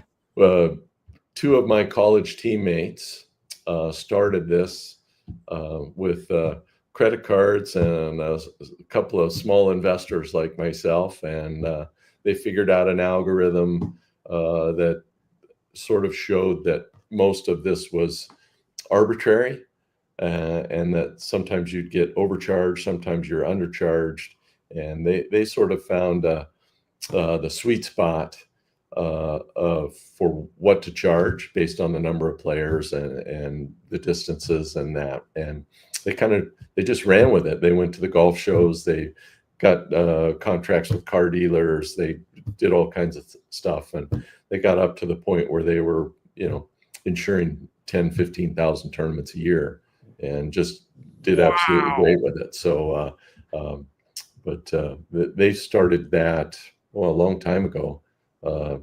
Late 80s, early 90s, and did very, very well with it, and have just sold it. So now I go. Did you get a report? Did you get a report daily like, hey, we had this many hole in ones today, and what was the percentage of hole in ones to policies written? Well, it sort of works out pretty much statistically to what it's always been for amateur golfers. It's the chances over the range of yardages is about 1 in every 15,000 shots is a hole in one. And for professional golfers, it's like 1 in 12,000 shots.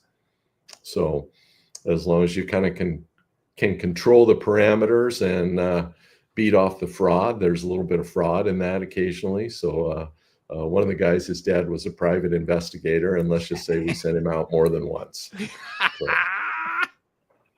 That's funny. Camera. No, he didn't get a hole in one. There's no way this hack did that. Yeah. So that's awesome. How many holes in one do you have? I have 11 in competition. Wow. Yeah. I think most tour players have a fair amount. How 11 in competition? No, hold on. This is 11 in competition. Yeah. How many? Well, I don't count that. I don't know. How many. Got the outside of competition. I don't even count them. Look at that. But you do remember your first one, right? I mean, and take away was it in competition or was it when you were? It was in. My first one was in college qualifying.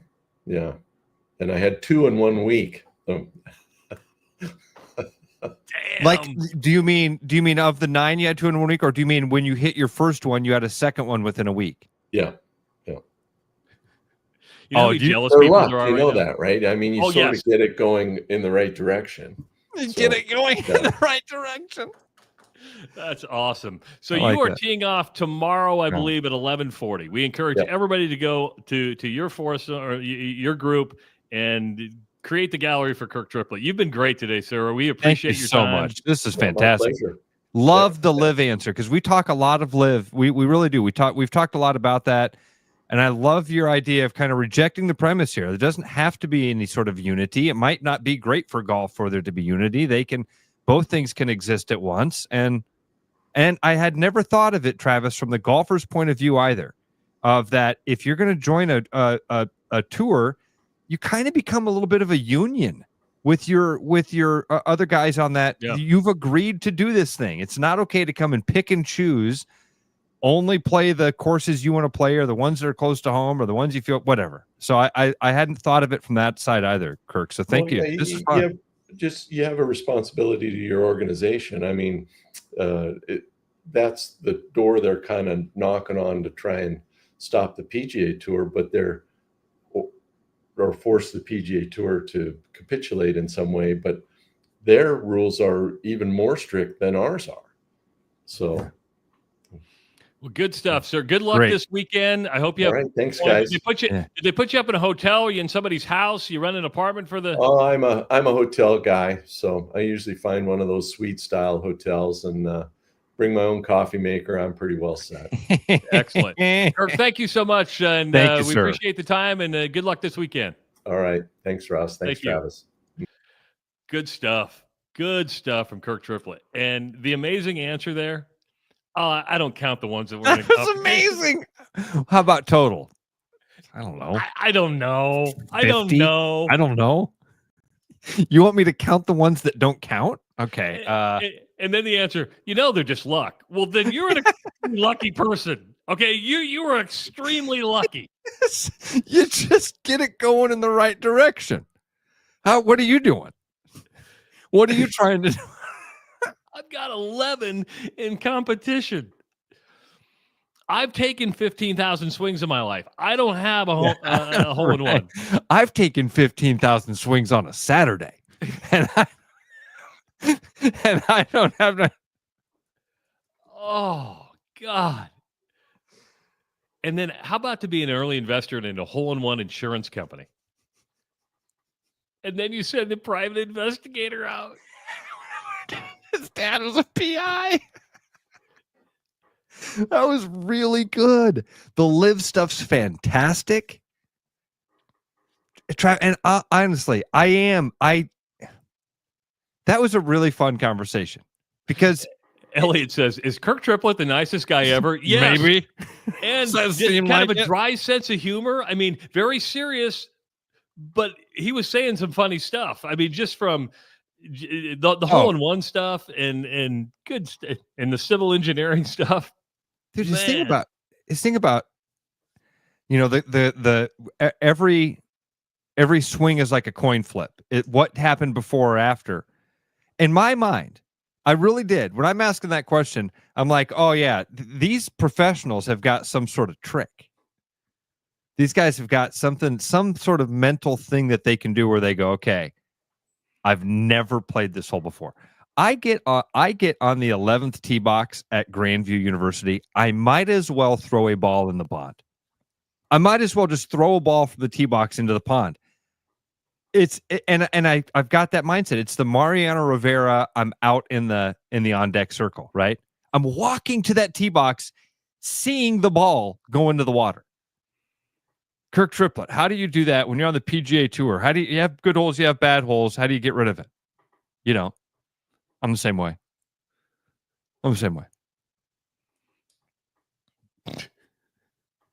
Just my mental game's a lot better than yours at this point. I've figured out over time. The trick I have figured out is to block it out and to go, okay, this is a coin flip. It's an 8-iron. How about the craziest thing you've ever seen on a golf course? Oh, Tiger Woods just joining the game. When he came, it changed everything. And again, kind of stupid of me not to even recognize right away, like, oh yeah, he does remember golf pre-Tiger. He remembers the PGA pre-Tiger. What was that like? It was so incredible that I would take my son out of school and drive a few hours to stand in the gallery. I was part of the 10 deep. Nobody. How many people turned around and were like, "You Kirk Triplett?" I get that a lot. Oh, man. Good stuff. When we come back, Bruno's going to join us. We're going to be talking what's going on at the Full Court Press establishments. Of course, we got the Iowa Craft Beer Fest coming up. It is the Rush Radio Show, powered by Willis Automotive. I'm loving these wooden nickels, Brian. Yeah, I suppose everyone is catching on. Just spend $20 to get a wooden nickel. It's 25. Collect 10 and add up the savings on your next purchase. Some of these are worth $5. That could be huge. I know, right? That's why you have to spend $20. It's 25. Collect 10. It's like money back to you. Spend 20, you get another wooden nickel. It's 25. Collect 10 and add up the savings. It's huge. Central City Liquors, home of the 10% cash coupon. And the wooden nickel program. It's huge. Hi, my name's Jerry Rodriguez. I'm a Lexus technician, and I've been with Willis about 28 years. My favorite part about working at Willis has to be my coworkers, teammates. a lot of like-minded folks with the same goals in mind, and that's taking care of the customer. We have the fishing. I enjoy fishing. We have a lot of good fishing here in the Des Moines area with various lakes.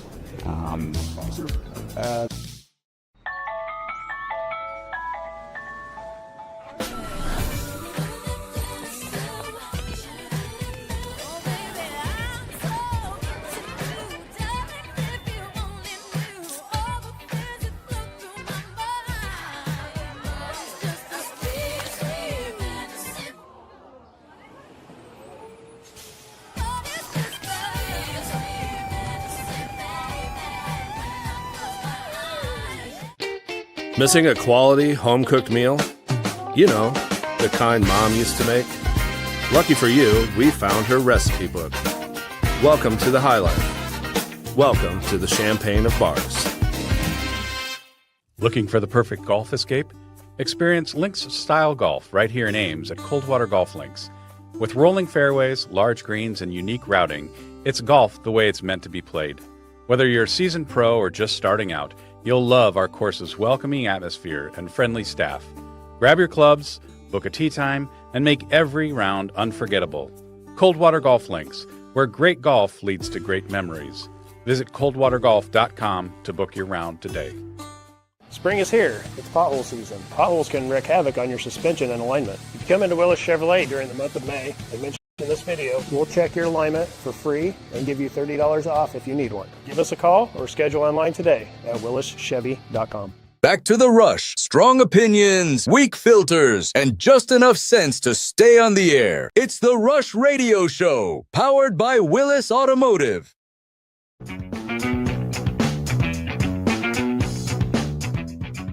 Welcome back to the Rush Radio Show, powered by Willis Automotive. Good to have you along on a Thursday morning. It's Thursday, and that means one thing. That means Bruno's going to be joining us, and Ross is back. And, well, here's Bruno. What's going on, Bruno? What are you eating there, Bruno? Let me guess. You're eating some Big Sky bread granola. That's what I think you're eating. Yes, let's assume that. Oh, I don't even know what that is. It's some fancy protein bar. Gotta stay healthy, man. Gotta stay healthy. With this fancy butter coffee. I gotta make weight. Make weight. You're wrestling heavyweight right now. I know. That's all right. That's why I have to constantly be eating something. Even though I'm supposed to be on the radio talking.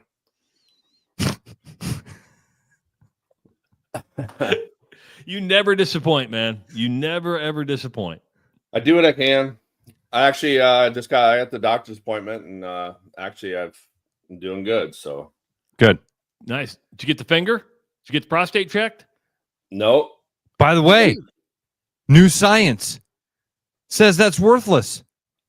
I know. It turns out it's just like some sort of perv kind of thing that they just... Travis, did you hear this? Did you know this? They don't have to give the finger. Well, you know what? The truth is my doctor stopped giving me the finger about 3 or 4 years ago. He's like, maybe once every 5 years we have to do this. There's studies that basically show it's point. They don't need to do it. I don't think I've ever had that. So you've never had the prostate check. It's not as bad as you think. Yeah, no, I don't think so. Dr. Jellyfinger. It's a smooth entry at that point. You using the whole fist? No, not the whole fist. Index finger. Big knuckles. Moon River. I love Fletch. I gotta watch those again. Those are so great. Yeah, so we're here and we're doing it. And no, I was just thinking about how many so they were working yesterday on Stonecross was working on our patio at Fong's, putting in a little bit more concrete and putting in the ramp to our walk-up window so you can get to-go pizza, to-go slices, drinks and food for the patio when you're hanging out there. We set up the concrete to get 6 to 7 new rental bikes that we'll have there. And then we're going to have a big space where we're going to have a lot of opportunities to lock your bikes up. And we're adding more tables to our patio. So lots of work getting the patio ready. We got a lot of patio parties coming up. We got the patio party at a Lucky Horse tomorrow, but we also have 4 our parks. I don't know if I've talked about that yet, but 4 our parks is with Parks and Rec, and they do a FORE for our parks. It's 18 holes and 18 miles. They go to Confluence, Fongs, and then to Captains. And so we want to get our, we got our patio ready at Fongs for this event. It's going to be a lot of fun. You can go sign up. You just have to Google for our parks. It's with the Des Moines Parks. Sounds like a really great time. And I just, you got to get the patio ready, and then it rains. It was 49 degrees, raining. Now it's going to be 85 this weekend. So now we know this is when you can stop wondering if it's going to get cold again. I think we're pretty much in patio season.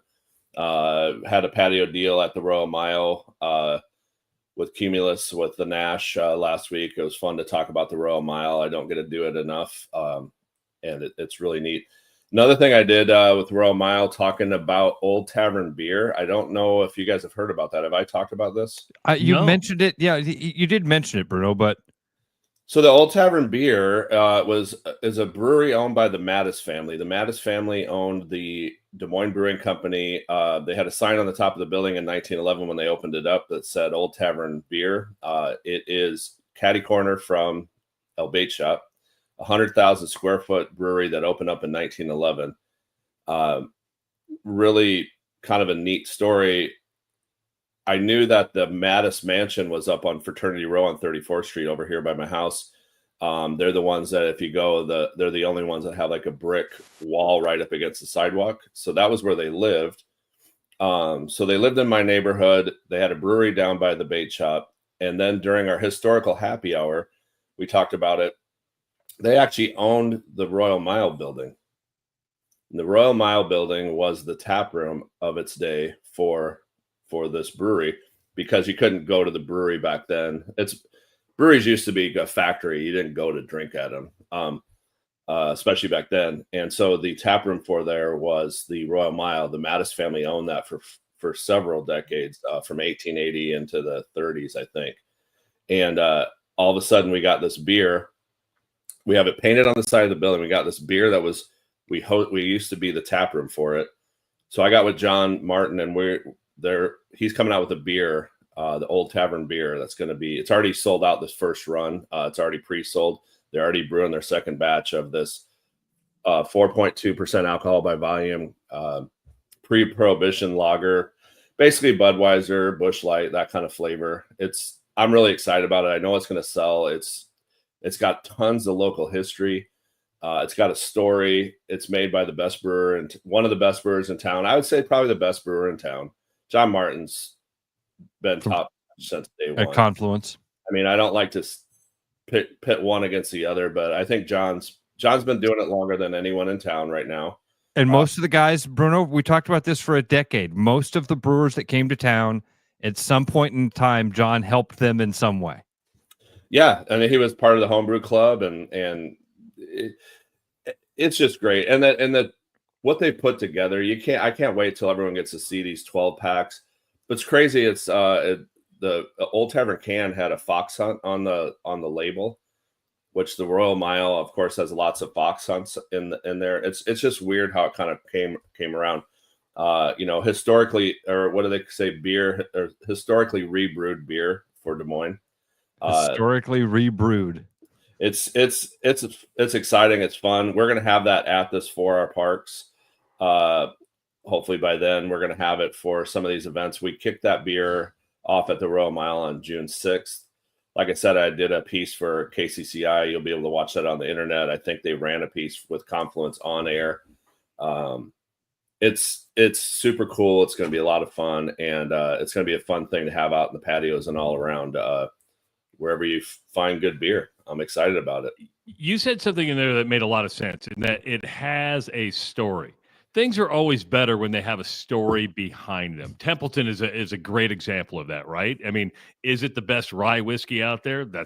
It depends on what you like, but they have a story that makes it intriguing, to why you go, oh, I got to get some Templeton. Well, and what you say about that is Templeton's probably the best example. There's beers. There's always a beer that they kind of put a name on. I'm not going to pick on Ruthie, but I'm going to say that Ruthie didn't drink Ruthie's beer, right? She drank she drank High Life. That's the beer she poured on her chest. The iconic story of the Des Moines Ruthie. It's neat. It has a story, but it wasn't, a beer that they ever made. They kind of came up with a story to make the beer, which is great. It's one of the best selling lagers in Iowa. Gable has a story. He worked with Single Speed to make that beer. He's an Iowa legend. That's good. There's beer, I think, Sherman Hill Champagne. They make up these names that are, part of the neighborhood and try to become it. They come to town from out of town and say, hey, we're part of the neighborhood, but they're based out of Solon, Iowa. So these stories, but this one is a beer. We have a physical brewery you can go look at. We have a brewer that's been doing this for over a decade. A really good brewer. We have a building that they used to serve this beer at. There's a huge story. It was one of the best-selling beers in the region at the time when it came out, Old Tavern Lager. And it's much like Templeton in the fact that there is no recipe that they're calling on and using the recipe of the time. They're using the name and the idea. It's called Old Tavern Beer. It's called Templeton Rye. But the recipe, if ever anyone knows about Templeton, it is the original Templeton Rye was a lot of sugar and water and yeast to make the alcohol, and they pitched some rye into it because rye is expensive to flavor it. But it wasn't like it is now. Now it's made with rye, and it's to a different standard. Okay, I thought it was the same.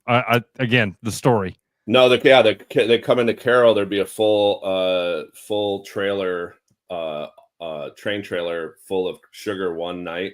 They pull into and in the morning it'd be completely gone.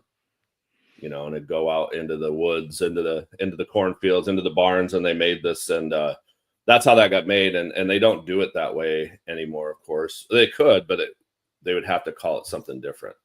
Hey, Bruno, I heard a rumor over the weekend, or not this weekend. It was during my mom's funeral up in Templeton. And you remember when Templeton got in trouble for making its whiskey, in Indiana or wherever? Mm-hmm.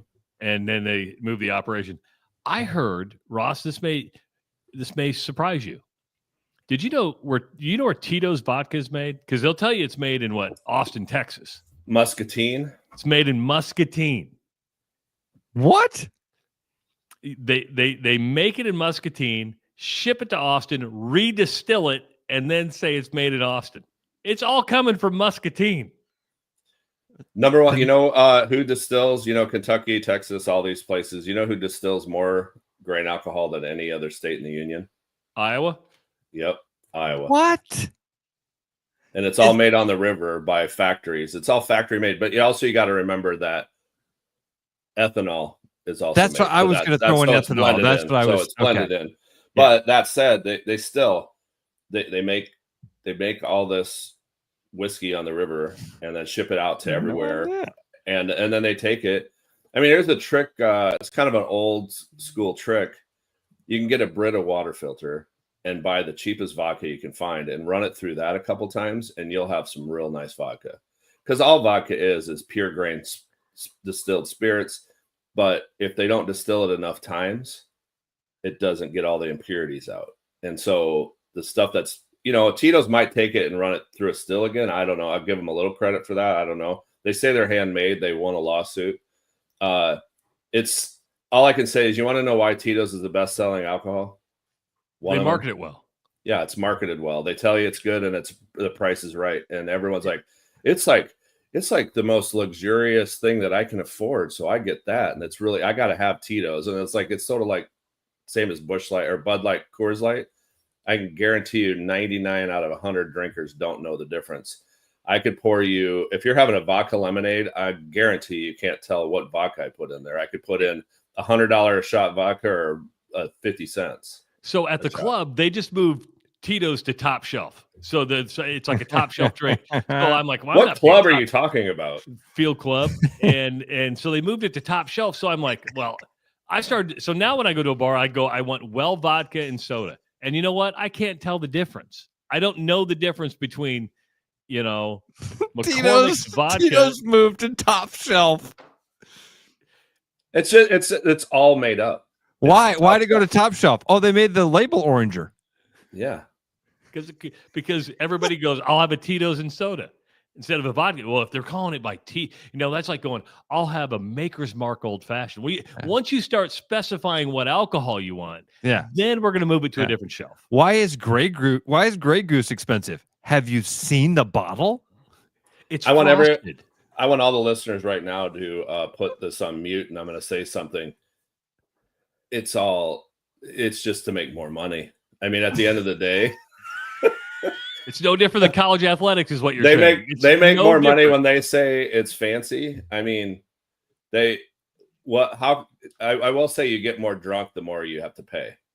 No, I'm just kidding. It doesn't matter. Well, my dad's always said that, and that's science. My dad's always said that. What if you're going to mix it with something? What does it matter what you're mixing it with? And I called him on that one time when we talked about this before. He was trying to mix my Four Roses small batch with some Diet Coke. I'm like, no. Here's some Templeton. I brought that up. They gave me a bottle. You use that. And he's like, he got upset. And of course, then on his 50th wedding anniversary, he's like showed it to me. Hey, look who's mixing what the hell they want, and you can't have any. But damn. Let's talk about this historical happy hour. That was we had to turn Ross and 50 other people away when we did that at the Royal Mile. And stay tuned. I think we'll do it again this fall. We'll rebroadcast that or re-host it at the Royal Mile. But tonight, if you feel like you missed that one, tonight at 5:30, doors open at 5. We are going to have we're hosting in the Marquette Room, which is the south side of the building of the Iowa Tap Room, a historical happy hour with the Des Moines Historical Society. We're doing the Iowa Tap Room this time. Look what I'm wearing today. There you go. go. What I'm wearing today. Huh? There you go. Oh, look, you look what I'm wearing turned today. Ross away. That he didn't. Bruno didn't turn me away. He did it himself. The place was packed, Trav. I got down there late. I underestimated it. I thought it'd be the type of thing where there'd be 15, 20 people there, and I'd be able to walk in and sit in the back and learn some stuff. And I pulled up to it. I'm like, oh, this is an event. I'm going to tell you, I have my dad here, and you know how you can link your phone to the TV, and so I have my big 85-inch, and I was showing him the presentation, and I walked him through the Mattis family and the brewery, because we were talking about the brewery, and he saw the Old Tavern Beer in Carroll on TV. And I told him I'm going to be on a segment, but it's on the internet. And he's like, well, then I'm never going to see it. But I showed him this, and I will tell you, just off the top of my head real quick, the Royal Mile, it's just so fun. That's why it's fun to go to these. The Royal Mile was a barbershop, a billiards hall, a billiards supplier, a cigar store, a pharmacy, a cigar manufacturer, a German language newspaper. It was a saloon. It was a bar. It was a dinner club. It was a strip club. It was a tap room. It's insane, and that was in a stretch of 150 years, and part of that 150 years for 15 of the years, it wasn't even anything. It was just boarded up. It's so amazing. So you're going to be what you mentioned. You're at the Iowa Tap Room tonight, right? 5:30. 5:30. Yeah, correct. So here's the deal for everybody who's listening or watching right now. We need you to go to the Iowa Tap Room tonight, and we need you to snap a picture of yourself at this event and tag the Rush Radio Show either on X or Facebook or Instagram. Show us you're there, tag us, and you're going to pick up a pair of tickets to the Craft Brew Fest. The Iowa Craft great Beer idea. Fest. Great idea. Good time. We want you And I tell you what, if you show up, I'm going to let you in free. Just let them know, just tell me. Again, mute. It's free for everyone. But it's a free to the community. It is amazing. They put so basically we do this eat drink architecture. We walk them all around the neighborhoods. We talk about the buildings. Well, they had a lot of stuff on the Iowa Tap Room, so this is easy. I was like Ryan Ellsworth, he helps us put these together. Can you put one of these together? He's like, sure, I got it. So he put this whole thing together. We already have this kind of a 15-year run of our walking tours. So they have all this information. It's going to be fun. So if you haven't, the walking tours will cost you, but it all goes to the Iowa Architectural Fund. And by the way, the first 1,000 cases of Iowa, I talked John Martin into this, of the Old Tavern beer, $5,000, $5 a case is going to the IAF. They've already sold it, so we've already earned that money for the Holy IAF. cow, very cool. Which, by the way, sends architects out into schools so kids can learn what architecture is all about, and it's a lot of fun. It's a great program. I love working with them, and I love talking about these old buildings. And I'm not going to even tell you one thing about the Iowa Taproom, what it was, other than I'll tell you this: it was also involved outside of the Iowa Taproom in the beer industry. You have to come down and find out how it was involved, which is one of my favorite parts of the story. So there you go. You show up, snap a picture, tag us on one of our social media channels, and we'll send you to the Iowa Craft Beer Fest that's coming up on June 7th down at Waterworks Park. So that's going to be awesome. This weekend is Shane Gillis. We're going to be getting together Saturday night. I've got some buddies, Bruno, that are all three of us. Yeah, all three of us are going to be together for and that. And Sarah. And I hear Courtney's coming. Nice. Courtney's coming, and we don't know if it's Anjanette or Owen yet. Or it might not be either one of them. It might be my brother. It might be. Oh, nice. Okay. How about your sister-in-law? That she would love to hang out with you. She loves you because she's a beer nut, right? She's a beer nut. Oh, we're talking about Gretchen. Gretchen is a beer nut. Yeah, bring Gretchen. She's fun. Well, to see, she's got her son's graduation party in Muscatine that priorities, dude. Just go to the graduation, smaduation. The conundrum I'm in: do I go to Muscatine in the morning and then drive to Des Moines at night, or do I skip the graduation and just go to Des Moines? So if you do, can you pick me up some Tito's? Sure. But it's only going to be 5 times distilled, and it'll be before it gets 7 times. But think of how many times you could run it through the Brita filter on the way back. Oh yeah. Oh. I'm going to try that. Next time at Costco, I'm going to see the Brita filter. I go, Anjanette, we're going to get a bottle of Tito's. We're going to just listen. I've got the Brita filter, and it's wonderful for the water. You got to rig it up with a fish tank and a pump so that you can just kind of keep it circling. Just keeps going. Good idea. Wow. So I got some buddies that are getting together and going down to Shane Gillis, and they were wanting, they were thinking about going to like Buzzard Billy's and doing dinner at Buzzard Billy's. Can you do reservations for like groups of 8 on a Saturday night at Buzzard Billy's? Oh, is that a question? I'm asking the wrong. I thought that was the lead into a joke.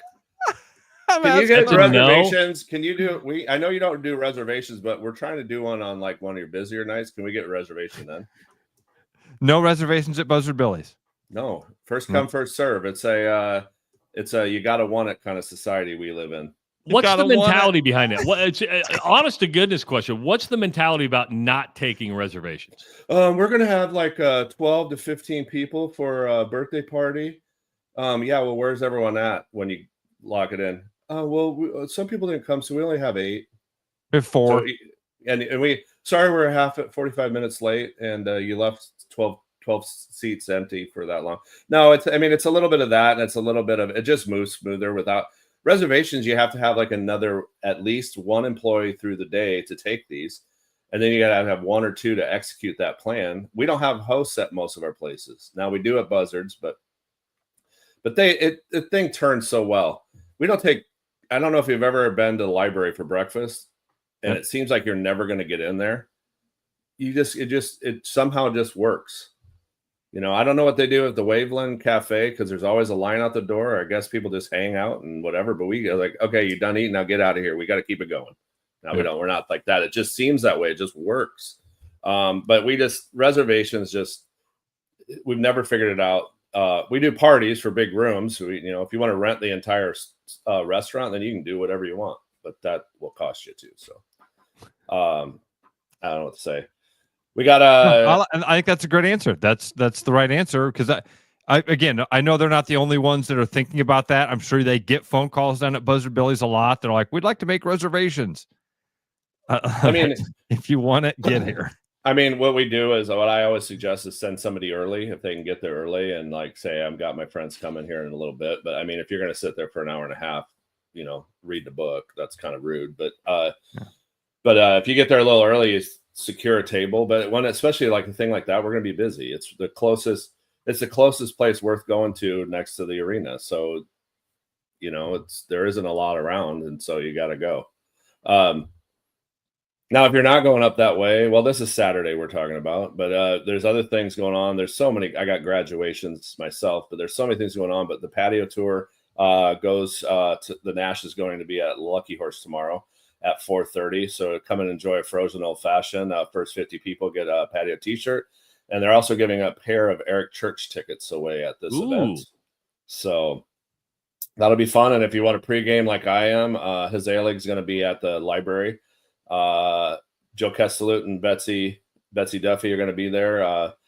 Meet the owner and the brewer, and it's going to be a good time.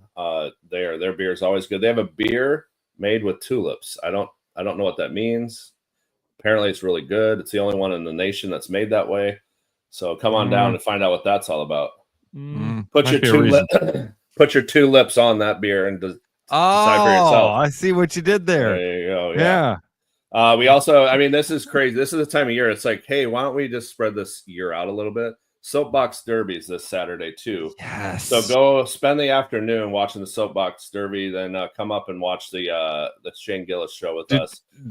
The Red Bull Soapbox Derby is a blast. I did that with Eli. We went there when it was in town last time. There's only 2 places in America that they're doing the Red Bull Soapbox Derby race this year, and Des Moines is one of them.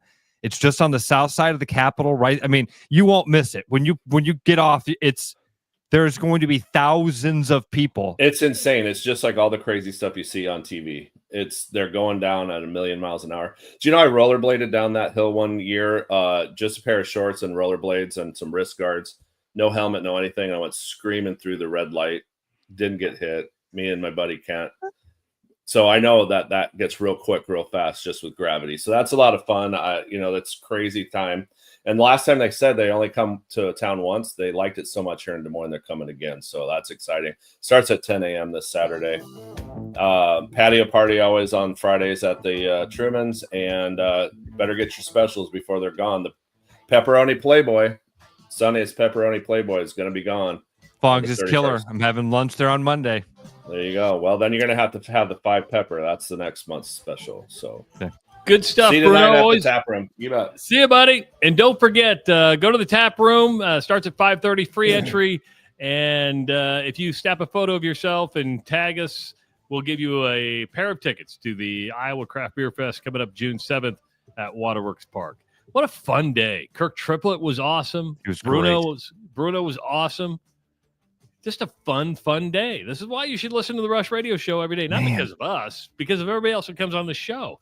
Trina Flack's going to join us tomorrow. She's the new chief in town of the Catch Des Moines. So we'll talk about her vision for the organization and take it and fill in really big shoes. Yes. But it should be easier in that transition because she's had a really good mentor in Greg Edwards. So, Roscoe, fun show today, buddy. Fun week, buddy. Fun week. Thank you so much. All right, we're back tomorrow at 6 a.m. It's the Rush Radio Show powered by Willis Automotive. Hi, everyone, and welcome to May. It's finally starting to feel like spring. I'm John Lanera, sales manager here at Willis Lexus, and this month we've got some great specials. We have interest rates as low as 3.79 on select models, and if you prefer to lease, we have $1,000 of lease cash on RX, $2,000 on ES and ES Hybrid, and $2,500 on NX Gas. And don't forget, this month we've got the Principal Charity Classic coming on, so expect to see you guys out there. I invite you to stop out and take a look, or visit us online at willislexus.com. I'm loving these wooden nickels, Brian. Yeah, I suppose everyone is catching on. Just spend $20 to get a wooden nickel. It's 25. Collect 10 and add up the savings on your next purchase. Some of these are worth $5. That could be huge. I know, right? That's why you have to spend $20. It's 25. Collect 10. It's like money back to you. Spend 20, you get another wooden nickel. It's 25. Collect 10 and add up the savings. It's huge. Central City Liquors, home of the 10% cash coupon. And the wooden nickel program. It's huge. With over 260 beers on tap, El Bait Shop isn't just another craft beer bar. It's the best. Beer lovers know. El Bait Shop, 200 Southwest 2nd, Des Moines. There's a new spin on casual dining near Drake University. Lucky Horse Beer and Burgers. Craveable faves, flatbreads, delicious burgers, frozen cocktails, and a crazy cool vibe. Get to Lucky Horse Beer and Burgers today.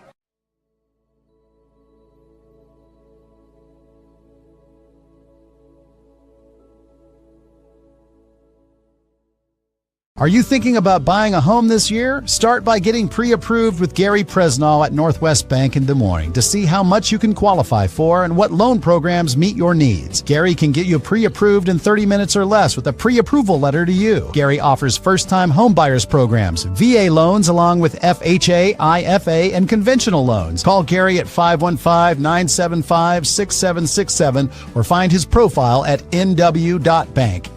Member FDIC, Equal Housing Lender. Summer's on its way, and that means road trips, travel, and summer activities. Come in now and get your maintenance done, like air conditioning, alignment, and fluid services, to make sure your Volvo is ready for everything the summer can throw at it. That way you can just sit back and enjoy the season. Schedule service online at willisvolvocars.com or give us a call today. Bread is made from scratch, freshly baked with locally sourced ingredients and love. At Big Sky Bakery, we take great pride in our delicious products. We know you'll enjoy them almost as much as we enjoy baking them. Find us at the downtown Des Moines Farmers Market every Saturday. Back to the Rush. Strong opinions, weak filters, and just enough sense to stay on the air. It's the Rush Radio Show, powered by Willis Automotive.